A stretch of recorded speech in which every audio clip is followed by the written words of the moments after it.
The Boss and the Sauce Show. Boss and the Sauce. The Boss and the Sauce Show. Boss and the Sauce Show. Boss and the Sauce Show. Boss and the Sauce Show. Here we go.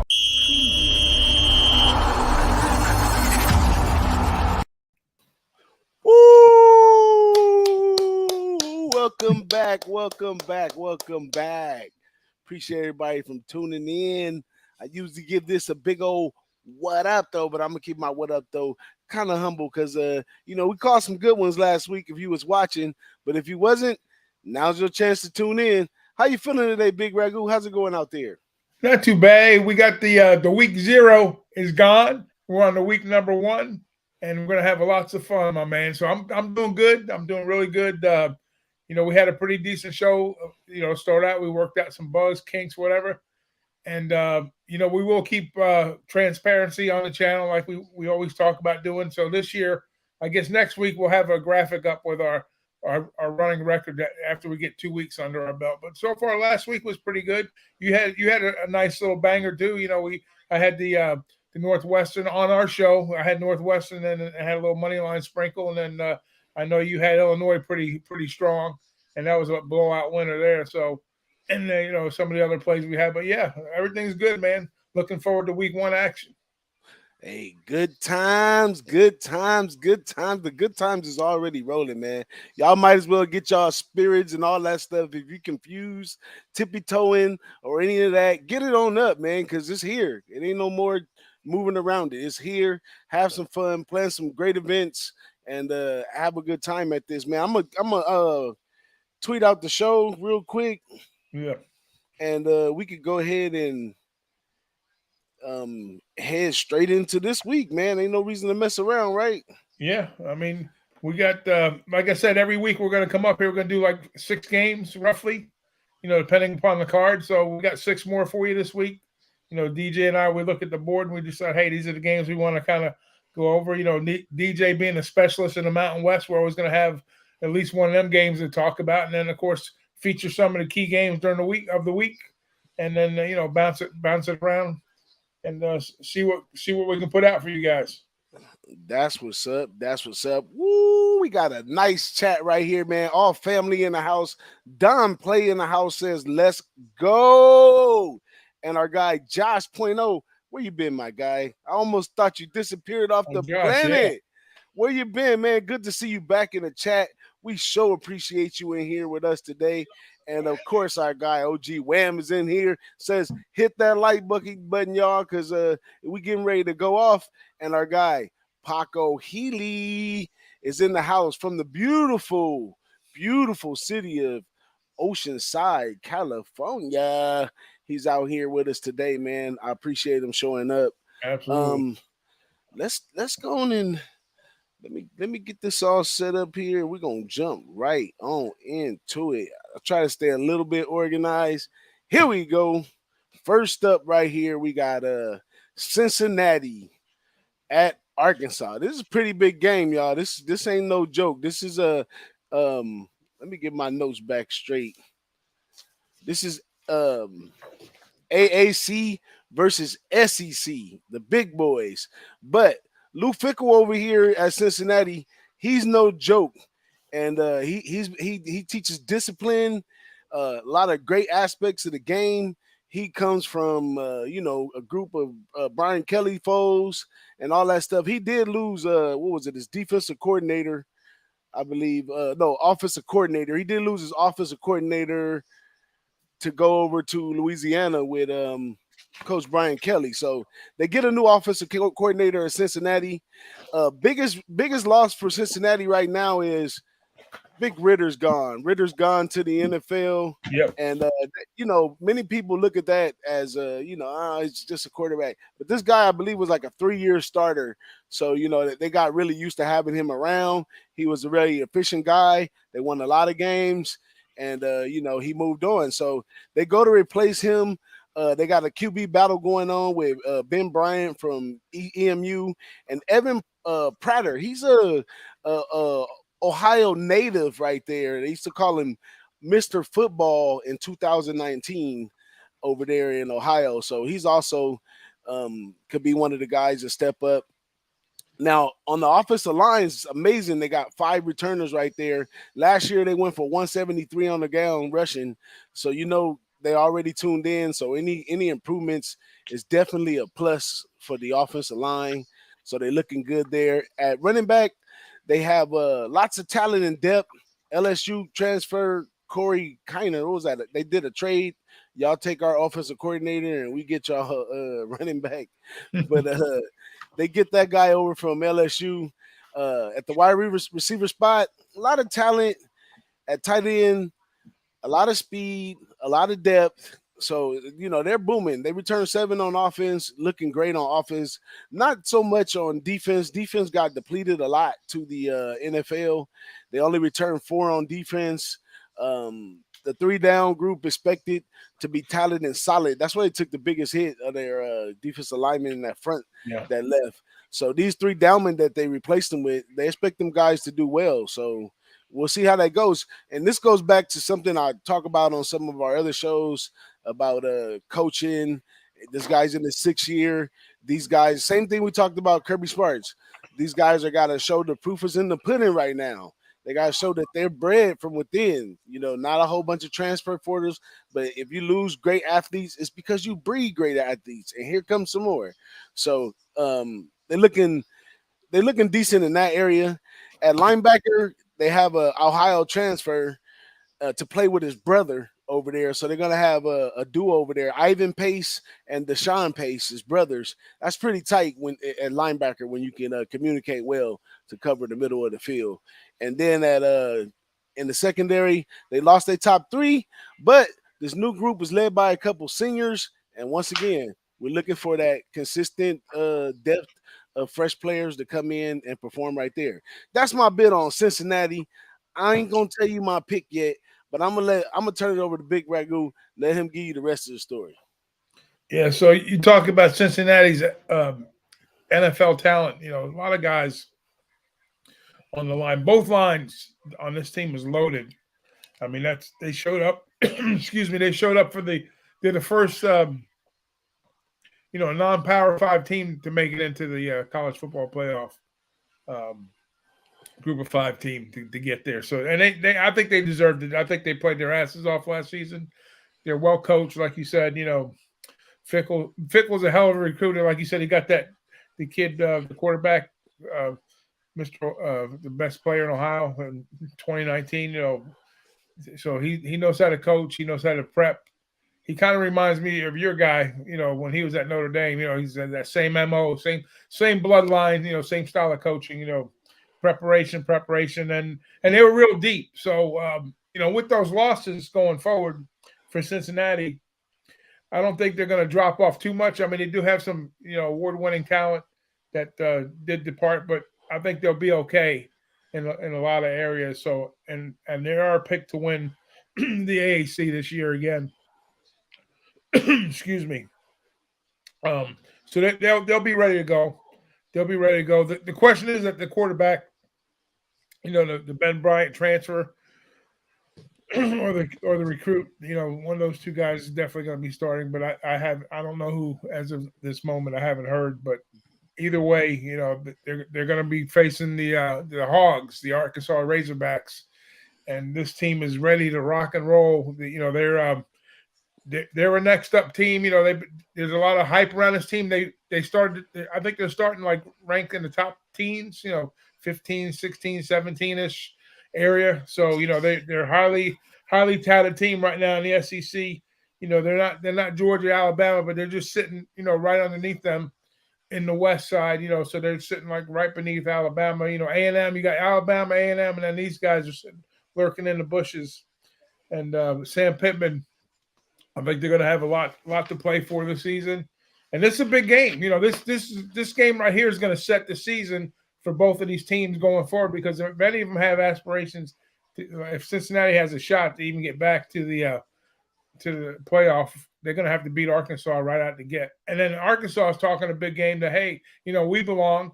If you don't beat Cincinnati, guess what? You're going to take a big drop from week 1. Not that Cincinnati's a bad team. Like I said, they're a playoff team, but just going forward, it's a big game for both of these guys. So they're very, very focused.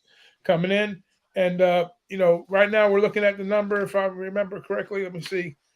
Early on, we're looking at a 7 and a 52, so, you're looking at a touchdown.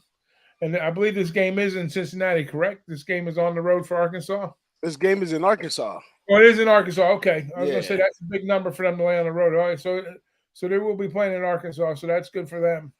But KJ Jefferson is the main guy. He's probably going to be the best player on the field.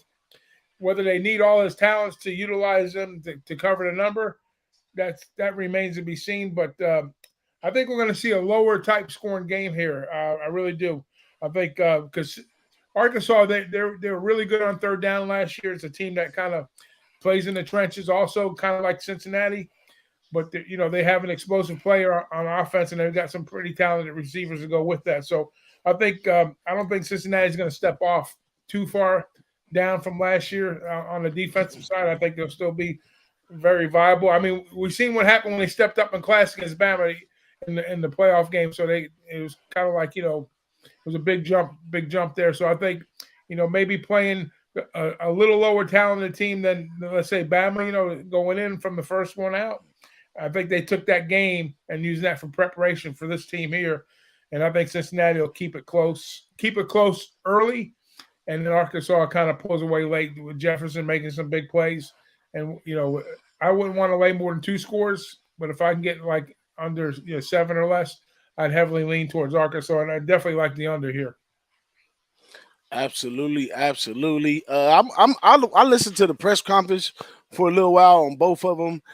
Fickle talks about preparation, keeping the team preparation to going into this game at every level. He also talks about how much depth they have, and he also talks about the Arkansas quarterback, KJ Jefferson. He said this guy will run you over. So you got not only got to watch the pass and the run, but if he gets loose, he will run you over. And he also talks about he's observing at this game so he can see with this group what us looks like. You know what I'm saying? Yeah. And then he also went further to speak a little bit on Sam Pittman, and both of them are coaches out of the trenches. It's going to be a very physical fight in the trenches between these two. So I agree with your under, but too big of a line for me not to take Cincinnati. They're really quality teams. I find myself taking quality teams plus points a lot. Sometimes it could be a catch-22 because there's always a reason behind, the number. So I'm going to take a chance in week 1 because that's a position where you can take chances. And like you said, this game is going to predict a lot what goes on with each of them season. If Cincinnati loses this game, they may be able to forget about going back to the playoffs.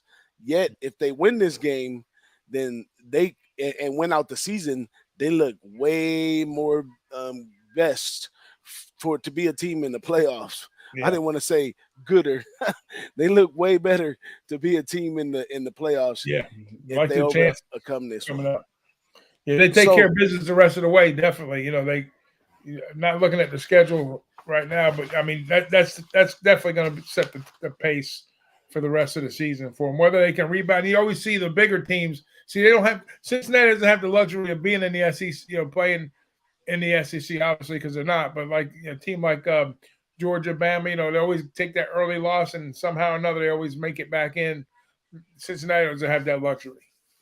Yeah, but lock those in for us. Put me down for Cincinnati plus the 6, and we got you in at the under. Yeah, I'm going to make my under play official. All right, Big Ragoo at the under. And I got 52, but I don't know what it currently is, so I'm still going to roll with it. But for show purposes, it's 52. 52. There it is there. Shout out to our chat, man. We got more of the family showing up. I appreciate you guys up here. Moose, Money in the house. Ron Crawford in the house. And our man Nasty Nate is in the house, my guy. Salute to you. Thank you. How's it hanging in Boston, Nasty Nate? Yeah, tell us something, Nate. But let's switch over to the next game. Tulsa versus Wyoming. This one had to become at the likes of myself because of the Mountain West to Sure. put this game on our chart today. So let's pull these notes out right here. Tulsa and Wyoming. Let me go through this one real quick. Where did it go? Here we go, right here. So Tulsa and Wyoming, ACC versus Mountain West. Tulsa -6. Tulsa on offense, returning 6 for our starters. Tulsa on defense, returning 3 with new defensive coordinator Luke Olson. Who knows what's going to happen with that? On the offensive line, they lost 4, but they do look real good as a new unit going into the season. This new group that they have in there, they've been doing really well. They started them in the spring with an O-line battle. So they had the offense and defensive line going at each other. So a lot of movement over there. What else going on with these guys? On the D line, they have decent talent. They only return 3 on defense. So they have decent talent, but they need some standouts to step up in that position over there. It's some key positions that are questionable on the offense and defensive line.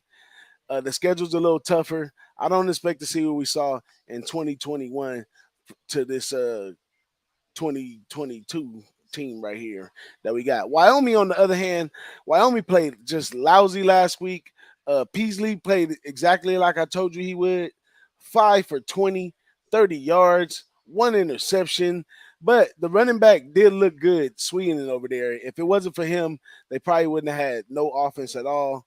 The O-line did pretty good, 0 sacks, 182 rushing. Like I said, they could run the ball a little bit, but not much action with the pass. 2 turnovers on offense. The defense, I can't hold the defense 100% accountable because of the amount of time they had to spend on the field. But they did allow 260 yards rushing, which is not of their character at all. And the DBs also allowed 217 passing.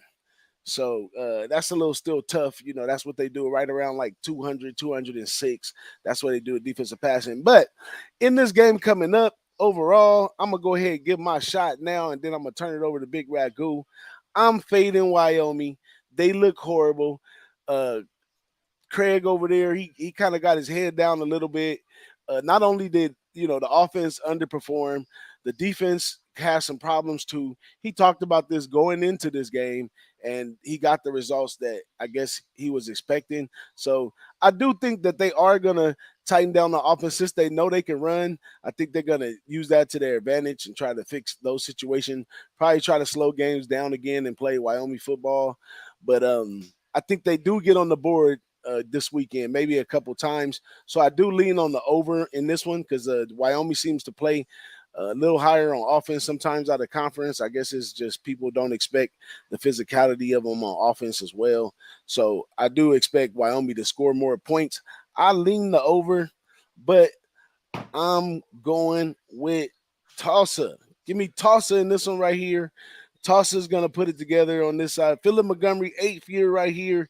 In his press conference, he talks about player growth, conference growth. He talks about his O-line and D-line battle. He has high hopes in his teams. And this is the one right here. I'm taking Tulsa. How about you, Big Ragoo? Yeah, I looked at this game earlier, because obviously I had to know something what I'm talking about here with this Tulsa, Wyoming. But we got a good look at Wyoming last week in that Illinois game. I wouldn't say a good look for Wyoming, but we got to see where they just kind of got outmanned, outplayed.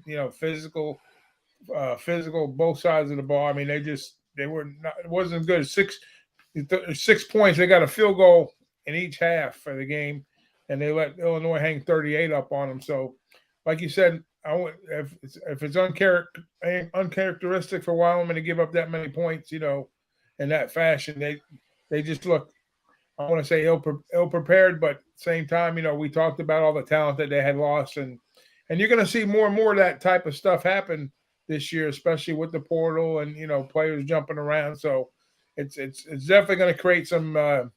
It's going to create some opportunities and probably some missed opportunities in handicapping. For us, we'll just have to figure things out as we go along. But I don't think we were on Wyoming. You were heavily invested in Illinois, and that was a great call by you. I was tied into the under on that one, and I told you I was going to run to the window. But by the time I tweeted out, it was 44, but I got in at 44.5 earlier on. So that was a push for me for record keeping sake on that game. But they're going to have to step up this week. You know, they got the one game out of the way. I wouldn't call it rust, you know, because there's really rust. Rust is like, you know, when you've had the same players, you know, the same staff and the whole nine, which they still do have the same staff, but just trying to get that first game out from underneath them, and it wasn't a good look for them. But Tulsa, you know, like you said, Montgomery's in his 8th year. You know, I think they come up with a bowl win. I think they had a 7-win season. I think they beat Old D, you know, towards the end of the season. And I think the question mark for me with the Tulsa team is the quarterback issues. I know he had like 18 touchdowns and 16 picks, so he's going to have to clean some stuff up there. Is he going to be able to take advantage of I wouldn't call it a wounded Wyoming team, but maybe a vulnerable Wyoming defense? That remains to be seen.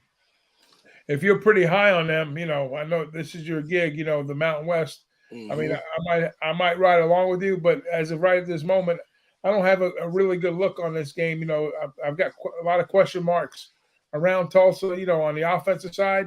And then, you know, like you said, with Peasley going 5 for 20 for 30 yards for Wyoming, you know, how much offense are they going to produce, even if, you know, Tulsa's willing to give up some yardage. Now, I don't have the Tulsa numbers. Let's see. Last year, they gave up. Let's see. I know they have 6 losses, but I was just trying to look at their defensive numbers, but I don't have them in front of me. But anyways, they run that 3-3-5 scheme, which is that you're well familiar with over there. And I think you know, just depending on what Wyoming does on the offensive side, you know, I maybe even look to possibly another under here. You know what I mean? Possibly. I don't know. If Wyoming can score 20 points, I think the game has a good shot of going over. But I think if they score like 17 and Tulsa puts up, let's say, you know, 17, 20, 14, I don't think we're going to see a real high scoring game. I think we see like a 21-17 type of game here with this. So I would lean towards the under again, just because of the fact that I've seen what Wyoming did defensively, and they're definitely stepping down in class because Illinois was ready to roll and take them on. I don't think you're going to see that same effort. You'll see a better effort from Wyoming in this game, but what kind of effort we're going to see first out of the game with Tulsa? Well, I'm just going on the fate of Peasley, the fate of Wyoming getting stripped of all their players to the portal, at least the ones that they needed, and also Tulsa right here, 3-0 straight up in the last 3 versus Wyoming, also 2-1 ATS. And books give it a 6.5. They say it's a go, so I'm gonna call it a go. Put me down for Tulsa minus 6.5 at this one. Yeah, okay.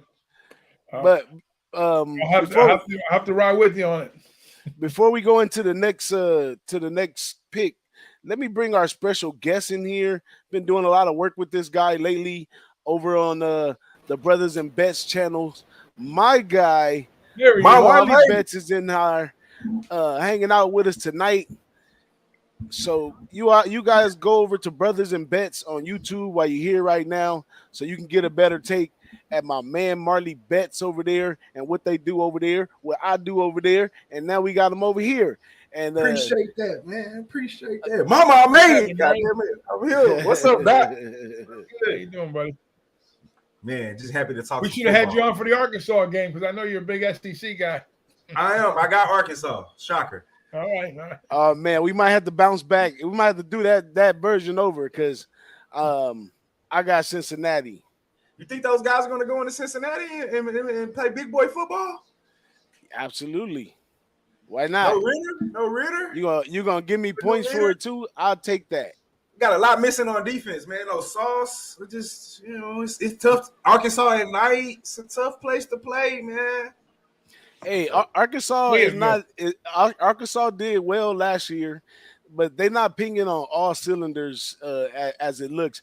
The fans are enthusiastic about it. The players and the coaches, they're enthusiastic about it, but that don't mean that that's what we're gonna see on the field.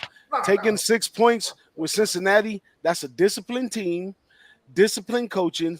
They're not gonna go out and try to do too much. And if you're gonna put 6 in my pocket, I'm gonna take it. I'm hoping they come down to a field goal. I understand. My thing is they're just missing a lot on defense. A lot of people on that they only got 4 returning on defense. And all of them, what they missing the most though is like in the trenches. That's what, because when you're talking about the SEC, like that's where it's gonna count. And so that concerns me. Them covering 6, I can see it happening. I mean, it's not like Arkansas is at the top of the top. They're pretty deep too. So Cincinnati. Hey, you know what Sam Pittman said in his press conference? He was straight off the top. He said, "I think Cincinnati could come over to the SEC and do well." Wow. So he said it himself. I didn't put that together. He said it himself. So we'll see. We're gonna need this all on the field. I don't know. I mean, if that's the case, that's like saying U of H can come into the SEC and do well. Hey, he's a coach. He's a professional. I'm just a gambler. Yeah, he's a professional. Right. I'm gonna let him say what he's gonna say. That's what he said. That's what he said. These two met at the Coaches Award and was backstage, met for the first time, chopped it up a little bit. They both respect each other a lot. But Sam Pittman had some dealings to do with Cincinnati way back in the early 90s. So he's biased. He said he could be, but he did say he thinks that Cincinnati could come to the SEC and do well. That's just what he said. Well, I don't know what does he mean by do well. Like, what does that mean? I don't know. We have to put him on the phone and see what he say. Yeah, they're going to replace Missouri with Cincinnati. We can swap that out. He said it was for Missouri. So I'm saying, what are they going to do? Kick Missouri out and put Cincinnati in? Yeah, that's like an even trade almost. All right, y'all. All right, let me go to the next pick because we've been over here. Don't touch Vandy. Leave Vandy alone, right? I'm gonna go to another Mountain West game. I'm gonna let this cool off before we can head over to the Utah-Florida game. But and we got Florida in the house, we got SEC in the house, and never call me Pac-12, but you got me in the house. Pac-12. Never call me that. But let's jump into this one. Texas State and Nevada, and you can help us on this one too, Marley, because just for my fans out here who don't know Marley, my man Marley's out of Texas. Over on Brothers and Bets, they give it up good for that good Texas football. They know a lot what they talking about. These guys are coaches. They know some of these players. They have a lot of insight. Hop in their chat, ask them some questions. Hey, ask them some questions in this chat right here. But let's go through this game right here. Let me get my notes out on this one and prep it a little bit. I'm going to try to speed it up since it's 3 of us. I don't want us to be on here all day. But Sun Belt versus Mountain West right here. Nevada coming off a win. They're -3 in this one. Spider Ball, 4th year here. He's 9-27. He must show and improve at this point. My man Ken Wilson from Nevada, 1st year here. Like I said, he walked away with the W last week. And he's going into this week. And the way I see it off top is Texas State coming in, returning 8 on offense, 6 on defense. The offense looked great. The coach announced that Lane Hatcher was going to be the starter. They got 3 returners on the offensive line, got a little depth. They got dual backs back there. They're pretty solid. And they got a wide receiver unit with some talent and some depth as well. On the defensive side, they got a defensive line, all new unit. Full of transfers though. This guy Spider Ball, he did do a lot of transfer patching, which we're gonna see during the season how well this transfer thing is working out as far as patching these players in right here. But he did patch up the defense with some transfers and stuff. They said that the story of the transfer is out of 29 of 32 players are transfers. So he has a lot of transfers going down over there. Nevada, on the other hand, this is a fade in Nevada after a win. Recency biases. This is set up, and I'm going to pull the rug up under them real quick because Ken Wilson, they did win last week, but New Mexico State, they look good and bad. They did come out and reached almost the red zone. I'm gonna say almost the red zone a couple times. They missed the field goal. They went for it on fourth, and then they got the safety and got the ball back. Nevada kind of manipulated, had a score after a score, got up on them a little bit. They made a lot of mistakes on New Mexico State. They had 5 turnovers, 4 interceptions, 1 fumble. They basically gave the game to Nevada. And to say from watching the game, both teams looked about equal overall. So Nevada's going to be coming in here against the Texas State with a hot offense, some great coaching. And one of the things that I love, Big Ragoo, you hear me talk about this, 4th-year coaches. He returns 8 on offense, shows he got the proof in the pudding. He's 6 on defense is not great, but he's gonna patch that up with transfers. Don't worry about it. But I'm going with Texas State right here. I'm taking them on the money line. Put me down for.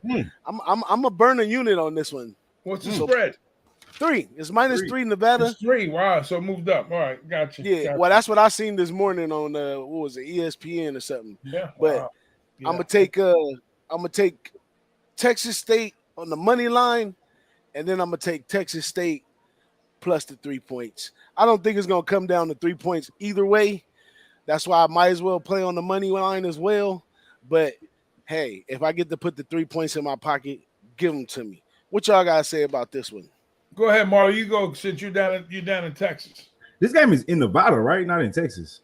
It is in Nevada, but it is. Yeah. And one other thing. So Texas State, for y'all to know, they did play in the WAC before, so they are used to playing Mountain West teams. So go for it, Marley. All right. So I kind of disagree a little bit as far as the side, but for all purposes, I'm not on this game. If I was, though, I think I would be on the Nevada side, especially being at home. I understand that, and that's the complicated thing about early season with the transfer portal, because you kind of just don't know. But if we're going off what we can go off last year, this defense was terrible, boss. They gave up 33 points a game. That's something I don't know how much impact the transfer portal is going to have on that, and that's my issue. But what I do like, and Coach mentioned this on Brothers and Bets, I would really take Nevada first half at the crib. Texas State hasn't played. I hate taking teams that haven't played against teams that have already played a game, especially when I would like to think that Nevada has the better talent overall, top to bottom. I know it's a lot of Texas kids, and I'm super Texas biased, but I definitely believe that Nevada has the overall best talent. Offensively, they bringing everything back. We lost your mute. My man Marley. Nah, my bad. My mic. I unplugged my mic on accident. But what I was saying was, like you said, they bringing back 8 on offense, but the issue is they're not bringing back the quarterback, and that's like the most important position. They did run the ball okay. They averaged 150 yards on the ground, but they only averaged 23 points. I repeat this. This is like one of my major rules probably one of the only rules I'll stand by. I don't take teams that score less than they give up. You know what I'm saying? Like point differential. That's a big thing for me in football. Now, they only averaged 23 points and gave up 33 points. That's a 10-point differential, and that's something I cannot back at all, especially going on the road for your first game. I would lean Nevada. First half is what I would be looking at, but I'd still take the -3. I think Nevada wins this game. Yeah, I got to agree with you. I agree with Marley on this spot. Only two reasons mainly. All the kids coming in on the transfer, which, you can say you can shore it up, plug a dam, whatever you want to call it. But right. This team last year, their first 8 games, and they won 2 out of the 8 games. And those 2 games that they won, it took them 4 overtimes to beat South Alabama. And it took them and it took another overtime to beat FIU, which is FIU. They weren't really good at all last year. They were horrible, and there's some bad, and these are not quality football teams at the current time and moment. But I would have to give the class edge to Nevada. When I looked at it, it was 1, so it's ticked up to 3. So that's telling me it seems like it's one-way action right now. And maybe you want to put the 3 in your pocket, which I can't blame you, but I still think Nevada just on class, even though all the pieces are gone. Norvell's in Colorado State. Took some coaching staff with him. Took some, some of the players are gone, that and whatnot. But I just think the basis of the program is still somewhat intact. Maybe they didn't perform up to snuff. With I think what they have, let's say 51 yards passing last game, and 40 of those yards came from Tyrese Mack, one of the receivers that Nevada put up. So, just Ellingsworth, had his share of problems, and Cox, he's the guy that I think he had like 46 yards of rushing. So I mean, not a big effort, but they got the rust off, so to speak, and just on class alone. Not saying nothing bad about Texas State. They are who they are, but just from history of the programs, I got to take Nevada minus the 3 points. I like the under too, OG, Ron Crawford. Under. I agree. Yeah, well, under is what? What's the under? 51.5 or 52? Oh, it says 52 right here. I'm just going off the screen. I'm looking at some stale numbers on the sheet that I got, but I don't have a lot of looking line. I think a sharp gamble would have fucking line sitting in front of them right now. On the time. Let me pull up some numbers here. Yeah, I was going to say the same thing. Halfway intelligent when I'm talking to you guys. But yeah, I lean towards Nevada. That's not an official play for me, by the way. I like Nevada. If I had to pick a side, I would take Nevada. Well, put me down officially on Texas State. Fourth-year coach, preparation, building upwards. They are 1-4 at home openers, but guess what? The sun must shine on the dog's ass someday, baby. But let's go on and bounce over to the next pick. Let me bring this one up. This one is for everybody in the chat. We're about to go into the big boy games right here. Booyah, Utah, Florida. I'm not going to. Me and Marley, we said our things if they'll follow us and was seeing the show last night. So we're gonna let Big Ragoo, since he's down there in Florida, we're gonna let you start this one off, and then we gonna go for it as there. And I should have a couple USC fans that Pac-12 advocates somewhere in the chat. Y'all hear me? I seen y'all was in there. I need y'all to show up and talk that Pac-12 stuff. Y'all be talking to me. Go for it. All right, so here we go. We're going to start off with Utah. Utah is the class of the Pac-12. Without a doubt, right now. At this moment in time, they're the team. They're talking about playoffs. They're talking about, getting there. You're talking about what a great season they had last year. Whittingham does a great job with this team. I mean, they just play. They're disciplined. They play in the trenches well. They execute well. The quarterback's fire. I mean, they just do a lot of stuff that's, the defense is lit. I mean, for what they did, and who they are, I take my hats off to Utah without a doubt. But their problem is they do have some road struggles. They have known to struggle on the road when they get away from, Provo up that way. But now they got to come to the Swamp, okay? Now the Swamp is a whole nother place to play, okay? If you haven't played there, you could ask opposing teams. Ask Alabama where they were, a 2-point away conversion from losing. Now they got Billy Napier from Louisiana, who's got, Alabama ties. They're going to play Billy ball. We're not talking Billy Donovan, talking Billy Napier. They got a kid named Anthony Richardson who's going to be a Heisman, trophy candidate. Not the leading role right now. C.J. Stroud is that guy right now. But this kid Richardson, I'm finally glad that they made a decision to go with the one quarterback, and he should benefit from that. But even though Napier's first year, we're not big on first-year coaches, I think this team is ultra-talented as far as, the way they've been recruiting over the years. Mullen did a good job there without question. He was one of the better recruiters in the state in actuality. And, they're always lit on the defensive front. Florida's one of those teams that, they're a trench team. They're a running team. They're not an option team. They usually have the kid that can, dual threat quarterback is usually the way they go. And that's, like I said, that's the way Mullen's recruited. So you're talking about a team coming in that's going to be a slight favorite or underdog. I think what's the line sitting at right now? Is it close to like 3. a pick? 2.5 Utah? 3. 2? I got 3. Utah's 3? Yeah, Utah -3. Wow. I'll tell you what, man. You give me points in the Swamp with the Gators, I don't care if Alabama's coming to town. I'm taking the Gators plus the points. And I'm a Gator hater because I'm a no by trade, but this is a tough spot for Utah. Whoever wins this game going forward will not recover for the rest of the year. National championship aspirations. Now, this sets the tone for Utah, just like we talked about Cincinnati and the Arkansas game. This is a similar game, but at a higher level. So Utah's, they're like a top 5 team, right, coming in.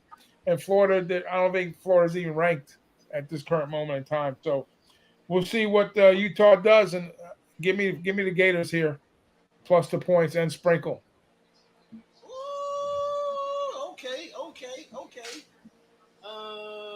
You mic down. How you want to do this, Marty? I'm gonna let you call. You want me to go, Marty, or you want to go? Your show. Do this? Your show. You decide. I'm good either way. I'm ready. It's my show or our show, and we welcome you here. And because you're in our house, we're gonna let you choose. We're gonna let you eat dinner tonight. Go for it. All right, I go. I have no issue going. Let's go. All right. I absolutely 100% agree with everything Doc said. We know as boss and coach like to call me Mr. SEC. Call it what you want to call it. I think that's where the best college football is played at. So yes, one thing Doc didn't touch on, because he did, and coach, me and coach tried to tell you, boss, yesterday about playing in that stadium. That home crowd is just something different about playing in the swamp. And is this going to be a night? This is a night game, so it's going to be prime time. It's a 6 o'clock game. Yeah. So we're talking prime time. First game of the season. It's going to be jumping. It's going to be rowdy as fuck. Now, on top of that, we got these California kids or West Coast kids coming to the South in the heat, in the humidity.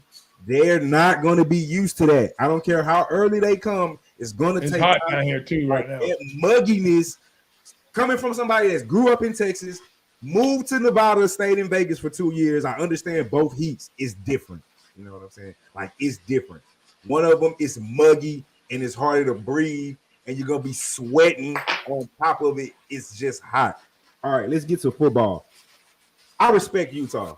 I picked them to win the Pac-12 this year over SC with Lincoln Riley. I respect everything about this team.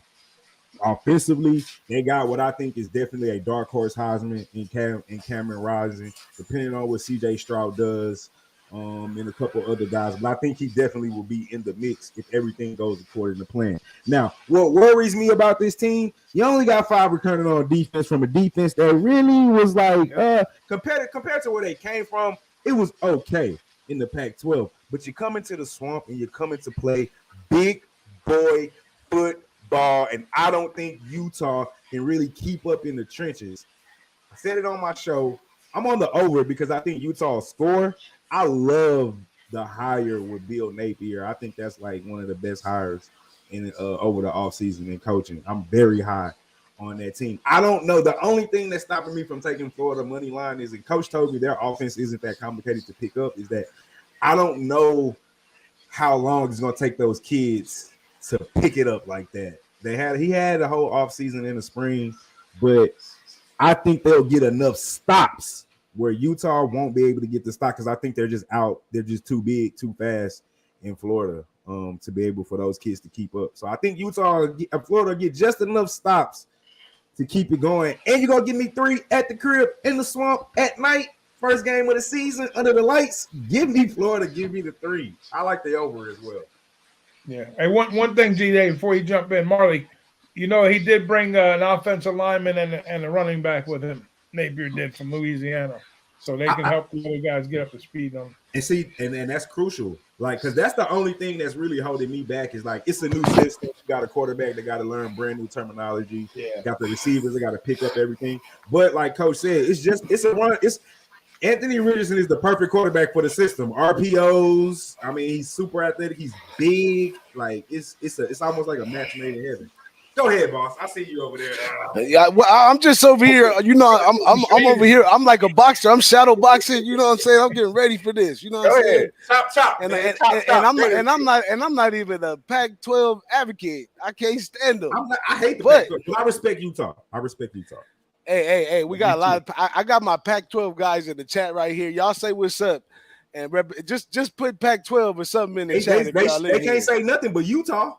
That's all they can say. Well, you know, they mostly SC fans, so but they ain't being shit. They praying for. They need Utah to win this game to make themselves look better by far. The Pac-12 needs this victory more than anything, you know, to help this go on. And let's go. This guy, Cal Willingham, he's been here 18 years. He's not a new kid on the block. Guess what? He's beat Bama before. This guy beat Bama, right? So he's not afraid of that. He's 7-1-1 on road openers, so he knows all about preparation and all that. Now, he is 3-9 straight up versus the SEC, but in the last 5, he's 4-1 ATS. And this time, they're giving him the points.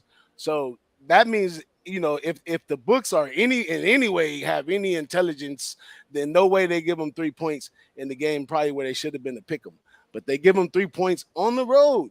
Now, as far as this old swamp, womp, in the press conference, Kyle Willingham spoke himself. He's been in these situations before. We've already simulated the best we can, the crowd noise, the humidity, the heat. They've been doing this. It's a first game. They don't arrive on Wednesday or Thursday and play on Saturday. They arrive on Tuesday. They're acclimated. Their physical body has acclimated in that many days. When I was in Miami, I was acclimated within 3 days to it.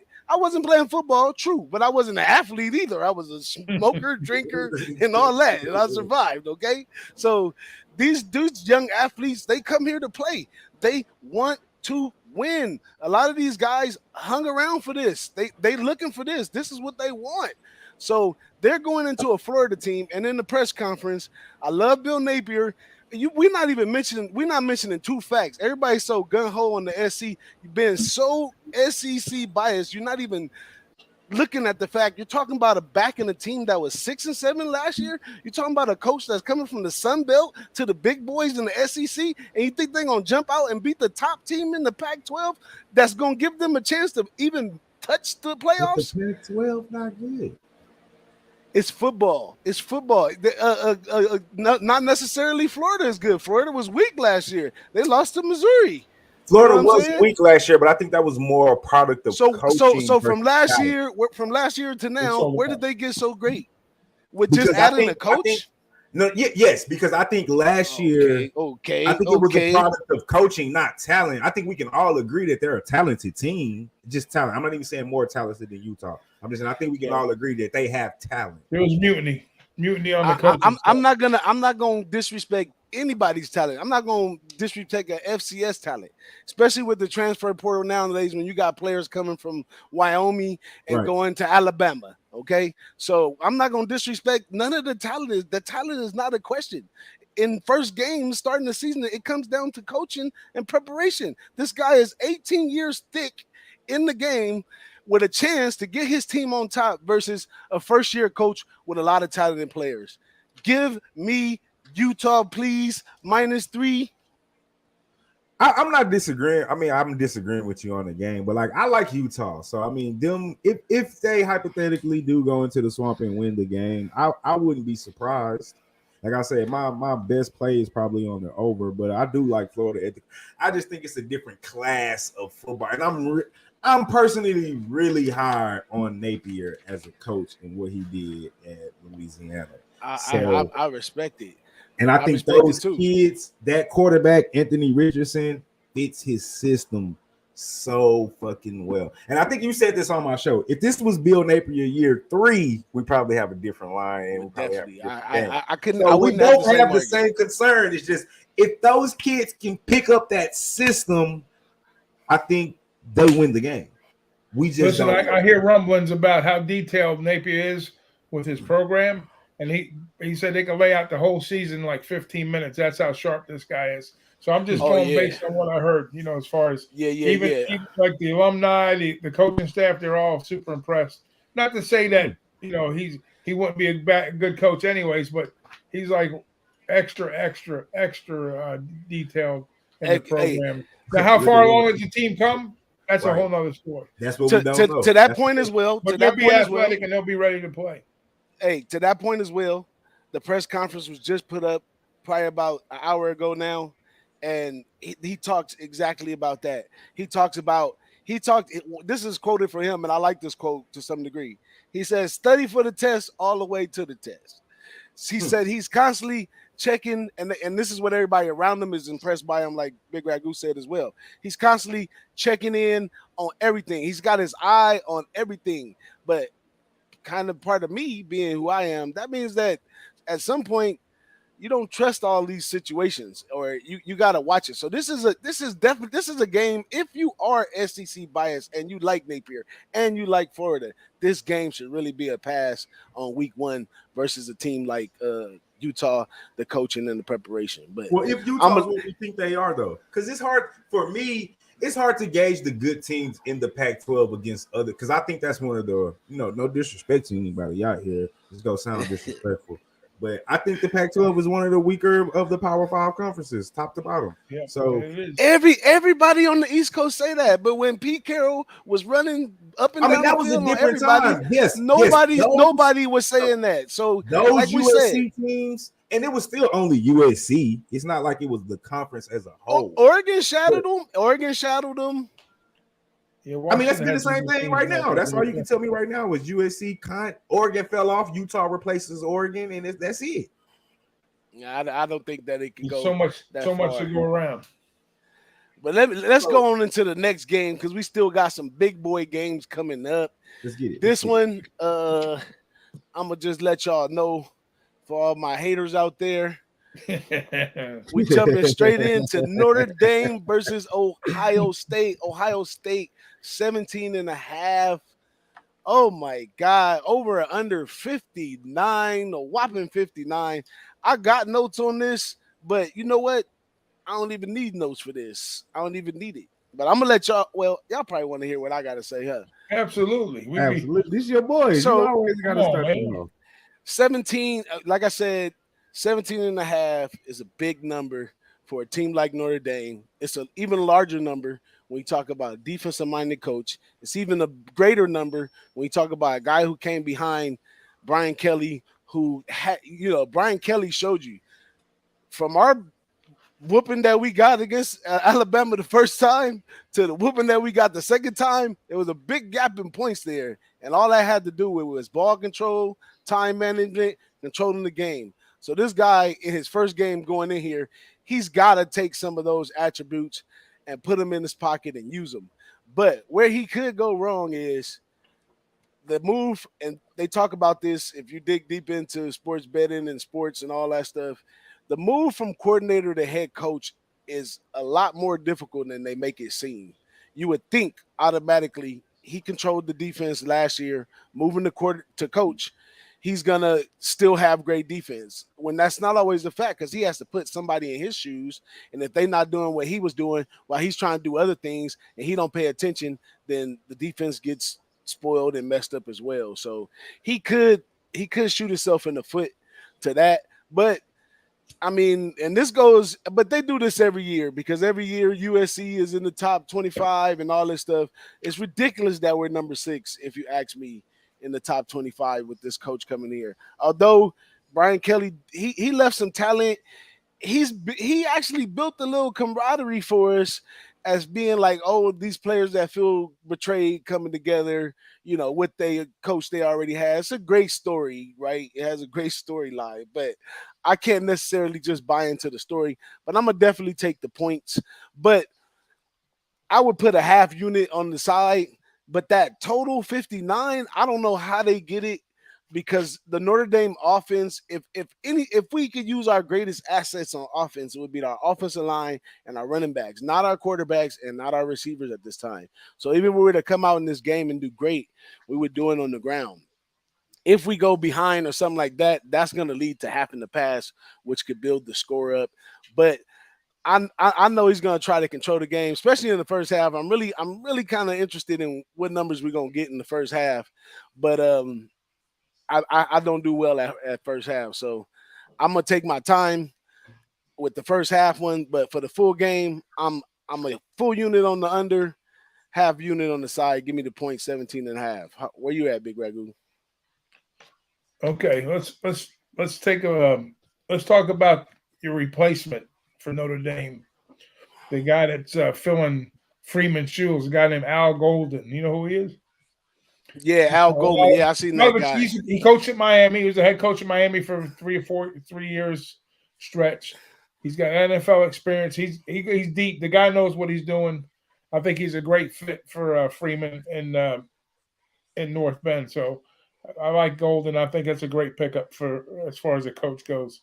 Now, the other thing was, I think some of the question marks we talked about Notre Dame's past, I put a lot of that blame on. As much as I like Kelly, I put some of that blame on him, with some of the play calling, time management, that type of stuff, that's happened.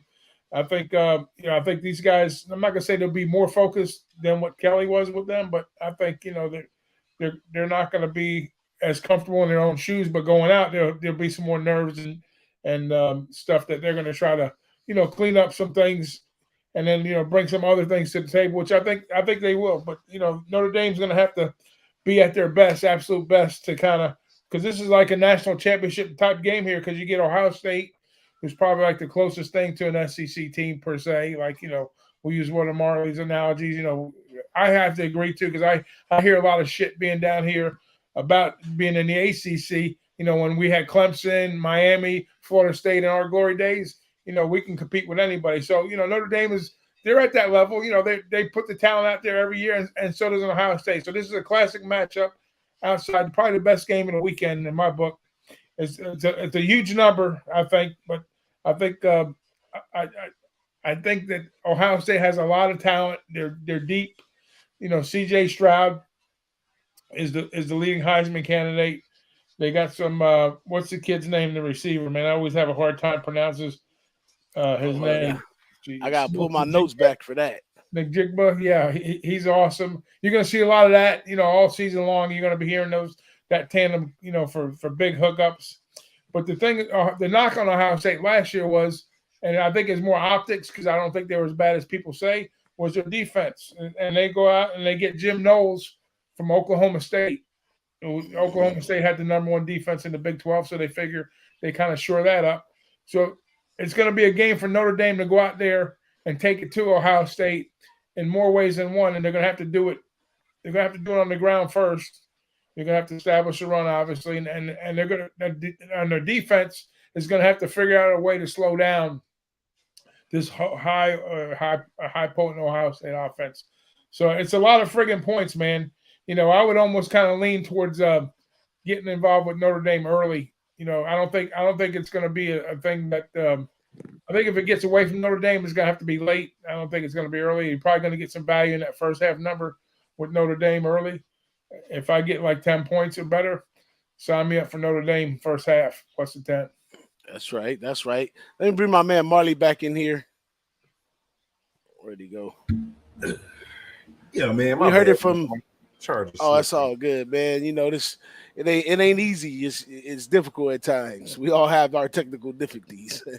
But yeah, I like what you're saying in that one, Big Ragoo. Especially the defense. They don't talk about the defense enough.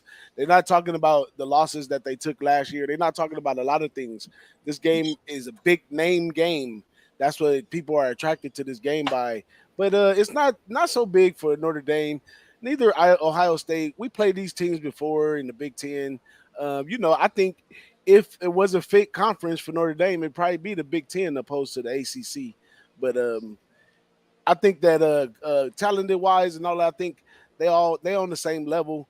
But this new coaching thing is the biggest. I mean, if this was Brian Kelly playing Ohio State, same players this year, yada yada yada, we definitely wouldn't be looking at 17.5.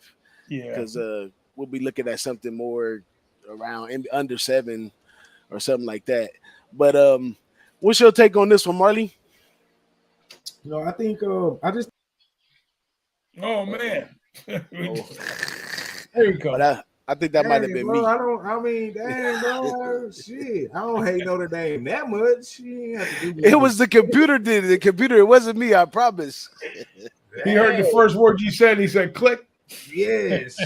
I actually like Notre Dame plus the points. I think it's a little disrespectful to have it. I just think 17 is a bit much. I kind of agree with Doc too. Like, I think if you are gonna go with Notre Dame, a first half look will probably be the best. I said that on Brothers in Bet yesterday. You probably can catch like a 9 or an 8 first half. That would probably be a good look. Seeing, Ohio State might have some rust to shake off, but I just think Freeman will have the defense good enough to at least hang in there. I kind of feel like 17 and a half is a bit disrespectful. However, we are talking about an offense that averaged 45 points a game last year. With the quarterback coming back, we know they're gonna reload their wide receiver, even though they lost some big players.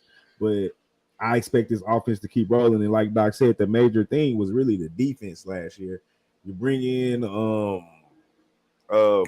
Jim Knowles to shore that up. Now, the same question I had with the last segment is, how long does it take for the kids to understand exactly what you want to do on defense and execute it? Is spring ball enough time to accomplish that? I don't know, but I think Freeman's going to play, let's just say, old school NFL football. We're going to just try to play defense. We're going to run the ball. We're going to run the clock. We're going to try to hang in there and give ourselves a chance to win it at the end. So I think 17 is just a bit much. I think Ohio State does win the game, but I'll take the 17. 10. First half. 10. I'd take that 10. I'd be all over that. Like I said, get me in on 10. I was just guessing that too. Yeah, I'm gonna see how much I can get for Notre Dame score first. See what I get out of that. Woo! That's gonna be plus some money because that's gonna be tough. The key matchup is gonna be Ohio State offense versus Notre Dame's defense. That's you still got Meyer on defense, the big tight end. So if they can get to the red zone, you got a great threat, the number one tight end in the country. So it's really gonna be about if Notre Dame can establish the run, the 17 will probably be easy in my opinion because they'll slow the game down and they'll be just enough. I think Freeman will have the defense. He's not going to stop Ohio State defense, but he might can slow it down. And Freeman, he's not going to be like Kelly in his first year. He's going to kick the field goal because Kelly, he'll go for it on 4th and short. But he might get a field goal up in the air for the score first. So I think might be kind of live for the score first with Notre Dame in this one. I'm going to be in Vegas, so I got to take a chance somewhere. Yeah, Notre Dame's got to get the points when they can get them, however they get them. Yeah, and I think that defense, Ohio State comes out a little rocky, putting things together.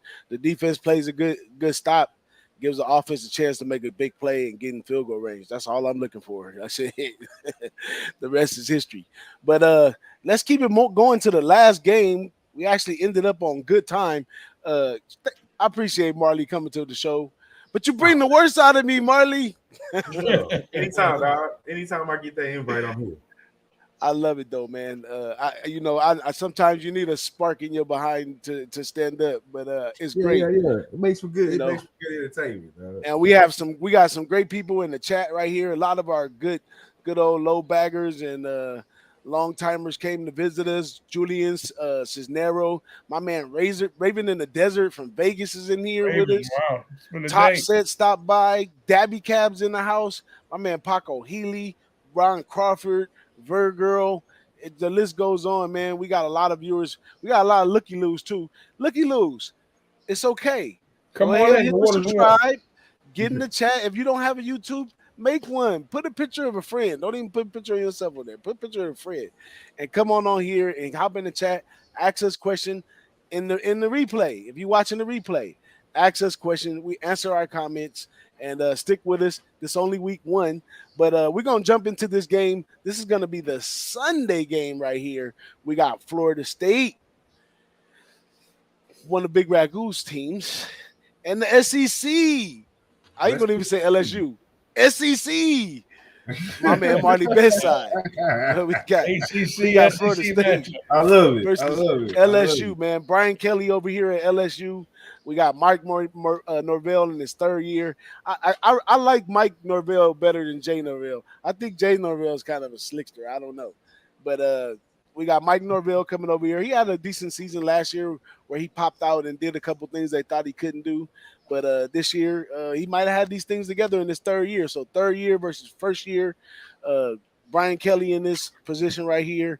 I'm gonna let one of y'all take. Who want to take the Give mic? it to Marley. Let the guests break it Go down. for it, Marley. All right, I'll take it. Show him what to look for when you come over to Brothers and Bets. Yeah. I got it. It's nothing. I'll save LSU for last. Let's look at Florida. I actually kind of like this Florida team. That's coach's team, by the way. This man has been in love with Florida State since I met them. Since I met him. I like what they got coming back. They got 8 on offense coming back. You're returning a quarterback, highly talented, Jordan Travis. You're pretty much bringing back the entire offensive line with the exception of your right tackle. So I'm loving that. You got to replace the receivers and running backs, and you're bringing back 7 on defense. Jordan, and on that defense, you got the South Carolina transfer, Jameis Robinson. He's going to be first team RAC. You got him coming in. You got defensive tackle, what's his name? Fabian Lovett coming in. So I do love that. Brian Kelly, to me, and Bigboss, we've talked about this a lot, man. I don't know how he's fitting in with that culture and how these kids are going to respond to him. That's the biggest thing to me right now going on in his first year at LSU. And I don't know. He's going to have talent, but he's only bringing back 3 on offense and 3 on defense.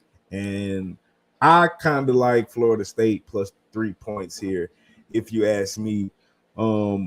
LSU wasn't that good last year, and I don't know if he can come around and turn it around that fast. I do believe in Brian Kelly as a coach, even though I'm not the biggest personal Brian Kelly fan, but everywhere the man has went, he's won. So the proof is in the pudding. Once he gets his system in and everything going, I think LSU will be in contention, but I don't think it's going to happen this season.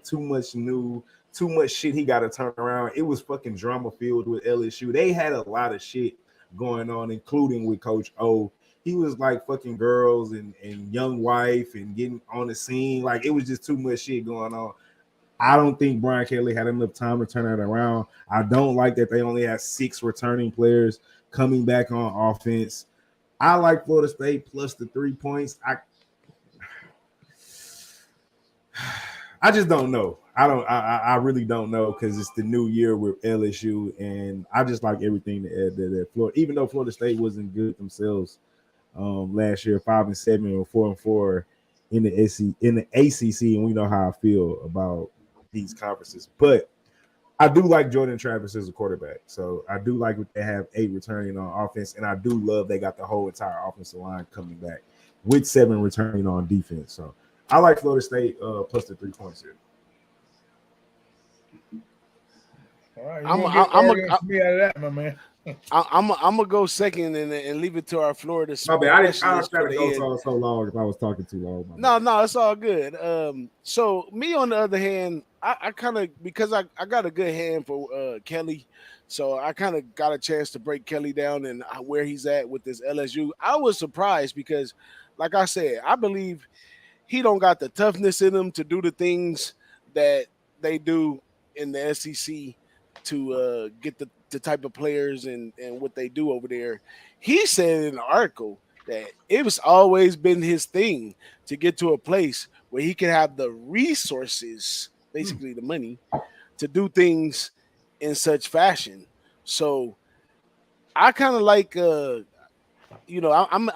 at whatever with that. But what I do like about what he's doing right here, and this is classic Kelly right here. So basically, I dissected what he was doing.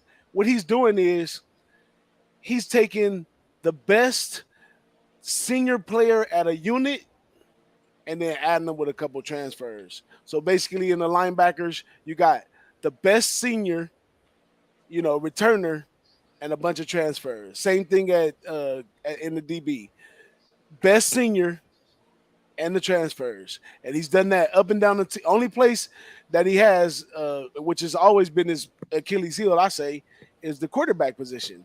At the quarterback position, he has a three-way battle, and he's acting funny right now, talking about he not going to announce who the starter is to game day. So I think he does have a plan. And if my man Marley taught me anything about the SEC, the type of players and talent, if you think Florida has the type of players and talent to beat Utah, then you should think that LSU has the type of players and talent that definitely should beat Florida State. And this one at home, only laying 3 is a bargain. That's true. I do think LSU is the more talented team. Don't get me wrong, but I think that the most important position on the field is the quarterback, and Kelly doesn't have that yet in his system, so that concerns me. And then everything's new, that concerns me. And I like what Florida State is bringing back offensively. I'm not asking them to win. We all know, I'm asking them to cover the 3. I can see a tight game if LSU's defense comes to play. I think, but they only got 6 guys returning. And the like we talked about earlier, it's hard to gauge with the transfer portal. We don't know how those guys are going to come in and pick up the system. So, I do agree with that under though from Ron Crawford though. Kelly's a kind of hands-on guy. He's in the player's face. Kelly might get out there and take a couple of snaps sometimes with his elderly self, but I don't know if he shows those type of things at LSU. They may embrace him. So I don't know. I mean, coaching class and wise as well. If you want to go to coaching and preparation, first of all, Brian Kelly's going to run a tight ship. He's not going to let things get too far out of hand because he doesn't know exactly what he's working with. But he's a way better coach than Mike Rovell. So he has a huge coaching advantage in this game. And then he has a slight, I'm going to say slight, Marley will say big talent advantage as well. But I think he comes out with his first victory for LSU. They make a big old hoopla about Brian Kelly. I mean, this is one thing I wanted to say on the show that I was thinking earlier today, that you have a lot of teams or a lot of coaches that get new jobs and they benefit off of the recruiting that was already there. And then after that, they fall off, right? We have a lot of coaches come in first year, do really well with the old guys' players, but when his players supposed to develop in year 2 and 3, they start going on a decline. Kind of like it's a little bit what we got at Ohio State, but I ain't going to put that on Ohio State. But, they have been going, especially on defense, in a little bit of decline since that first year when Ryan Day first took over. Now it's starting to show, his true colors on that side of the ball. But I just wanted to make that a note to the show. But let's leave the last cap of the day to my man, Big Ragoo. Send us home with what your pick over here on Florida State LSU. So like you said, Kelly's supposedly a better coach than Norvell. No argument. He's got the better track record and whatnot. But they're both stepping up to big name schools now. Now, who's got the advantage? I got to give it to Norvell because he's at the bigger name school per se. Right now, he's got more experience coaching. Even though I'm not saying Notre Dame's not a big name school because it's an awesome school. But I'm saying at the level, he progressed, definitely through the ranks. Kelly's got the, triple check marks on that one without question. I got a lot of respect for Norvell. What Norvell's really good at, and he's always been good at recruiting running backs. When he was at Memphis, Memphis has got some good running backs in the NFL, and he's got a few good ones right now that he's kind of put in place at Florida State. Florida State's problem from day one with him, and even when Willie Taggart was there, they never had an offensive line, period. I mean, that was a detriment of the team. If you look back, even a couple years back, even some of the games that Florida State tried to stay in, it was because of their defense. Without that, they would have been murdered. I mean, even going back to last year, a lot of games that they improved upon, the defense kind of held their own, and they kind of made way for the offense, to have opportunity to move forward. And the defense is good this year. Florida State's defense is back, and they'll be ready to play. And if LSU has an issue, it's definitely the offensive line for them. They're going to have major problems there. And that's what I see the big difference in this game is, even though they're getting points, if they were playing I mean, this is a game in Baton Rouge at night. It's usually a tough place to play. It's like going into the Swamp, any other place, big name school. That's one of the toughest places to play a night game is in Baton Rouge. But Florida State, if you look at what they did in the last game, that Duquesne game, a lot of guys are saying, well, they had 3 guys rush for 100 yards. Yeah, but that game was kind of like a preparation game for this game. I was more looking at the execution, which I was happy with that. Maybe not all the best looks on the field, but they did pretty well. This kid, Treyshawn Ward, you got to watch him. He's already been nominated for what they call a Doak Walker Award watch list, which is a top running back in the nation. So watch out for this kid. And then also the last time that they played was last year, right? FSU opened up against Kelly. They lost in overtime, a 3-point loss, 41-38. So this is not the first time that Kelly and Norvell have matched up. This is like the third time they're gonna see each other. But talent wise, they've got it all over the field. Like Marley was saying, Jordan Travis. I think with that improved offensive line they have, it's going to give him more time because he's one of the fastest guys in college football. He can dash, he can cut, he can throw, he can do it all. So if they give him more time, that's going to give him more opportunities to make plays down the field. And they bring in Johnny Wilson from Arizona State, the 6'7" kid. And what's the other kid that Polk Wilson? He's another guy. Look for some opportunities for him to score. So, but the question with the big question with LSU is going to be the quarterback 1, quarterback 2 position. I don't know if we get Daniels, if we get Nussmeier, if we get Brennan. I mean, they still haven't announced that. So with the offensive line, I really don't think they really know what – I know Kelly knows what they're going to do, but there's a lot of confusion in the press and our side of the fence of what's going to happen. So I know this. All I know is what Florida State's going to do. I don't know what LSU is going to do. I think Florida State's going to show up. I'm not going to say they're going to walk away with a win. Just for an example, okay, so when Florida State – they had 4 losses last year by 3 points, and every one of those points, or they had 4 games that ended by 3, and all 4 of those games they covered, and they won 2 and they lost 2. But they were dogs against Miami by 2.5. They won by 3. They were getting 4 points at the Gators. They lost by 3. When they played Kelly last year, they were getting 4, I think, and they lost by 3. So, or 7. They lost by 3. They were getting 4, and they covered. Yeah. So basically, every time they get a 3 hung on them, it's money for them. So you know what? Give me the 3 points in Florida State.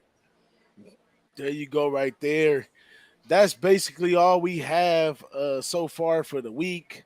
You could always catch me and Big Ragoo on the Saturday over at Pubs, and my man Marley.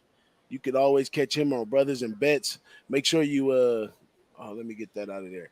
Make sure you go and follow my man Marley, man. Let me get this where they can see your YouTube, Marley.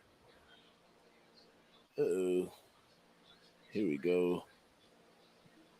Where the hell? There we go. Y'all can see now. My man Marley Bets and Brothers and Bets over at YouTube. Go ahead and give them a follow. Also on Facebook as well. Y'all should know me and Big Ragoo by now. If you haven't followed us on Twitter or subscribed to the channel, then you got to do it now. You're already too late. But we had a great show here. We're going to be back every Wednesday, 5:30, right here, PS time, and on the East Coast, 8:30. I'm a little exhausted today because Marley got me out of my character. Hey, y'all let me know in the chat when y'all want to bring Marley back. And Marley probably me and him gonna talk, and he gonna come back anyway. But I want y'all to show him some love and get him back on the show with us, the boss and the sauce, man, and we can have some more fun. Man, it's a pleasure. Yeah, for sure. Pleasure sharing the screen. I appreciate the invite, man. Anytime I get invited, I'll definitely hear y'all. I've been following you guys since SBR days. You know what I'm saying? Believe it or not. So y'all legends to me in my eyes. Doc, I gotta get you on Tuesday, man. I gotta get you on. We'll definitely come on with you, my man. Yeah. I'm gonna hit you up on the Twitter, man. I gotta get you on one of these Tuesdays coming up. Give my love to the coach and LJ and the rest of the crew. Yes, sir. Yes, sir. We'll do. Tell them guys I said salute, man. I'll see y'all on one of them Tuesdays too. One of them Tuesdays, you're gonna get the boss and the sauce over there. How about that? Yeah, we'll do it, man. Hey, we go. Hey, put it together. We a package deal. Coach asked me who we had to get, on the first show. I say it's only right the first episode we do boss. And you know what? I should have been thinking both boss and the sauce. I should have reached out to you, Doc. But definitely go get you on, Doc. Definitely go get both of y'all on together for sure. We just got to pick a Tuesday, man, and make it happen.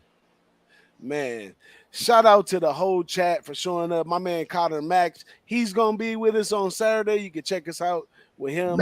Nasty Nate said we still in here. He gives nothing but the best comments from all of our people that's in the chat. We appreciate that. We ain't had a heckler or anything, troll or nothing in so long. It's ridiculous, but we appreciate everybody coming up. We appreciate the comments.